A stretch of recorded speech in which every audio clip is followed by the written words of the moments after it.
బీహార్లో డీఈఓపై విజిలెన్స్ అధికారులు దాడులు చేశారు. ఆ దాడుల్లో బయటపడ్డ నోట్ల కట్టలు చూస్తుంటే ప్రతి ఒక్కరూ షాక్ అవుతున్నారు. అవినీతి అధికారి ఇంట్లో గుట్టల కొద్దీ నోట్ల కట్టలు బయటపడుతున్నాయి. ఇంట్లో ఎక్కడ చూసినా నోట్ల కట్టలే దర్శనమిస్తున్నాయి. డబ్బులు లెక్కించేందుకు ఆ ఉన్న మిషన్స్ సరిపోక ప్రత్యేక మిషన్స్ కూడా ఆర్డర్ చేసి అధికారులు ఆ ఇంట్లోకి తీసుకెళ్తున్నారు. బీహార్లోని బెల్టియాలో జిల్లా విద్యాశాఖ అధికారి నివాసంలో సోదాలు జరిగాయి. విచ్చలవిడిగా అవినీతికి పాల్పడడంతో డీఈఓ తీరుపై ఫిర్యాదులందాయి.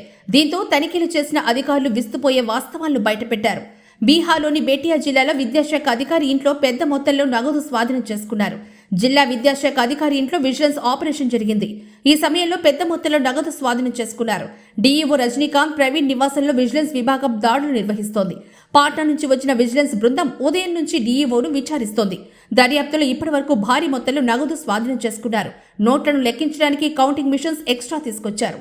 గత 3 సంవత్సరాలుగా బీహార్ బేటియాలో డీఈఓ పనిచేస్తున్నాడు. ఇతనిపై గతంలో చాలా అవినీతి ఆరోపణలు వచ్చాయి.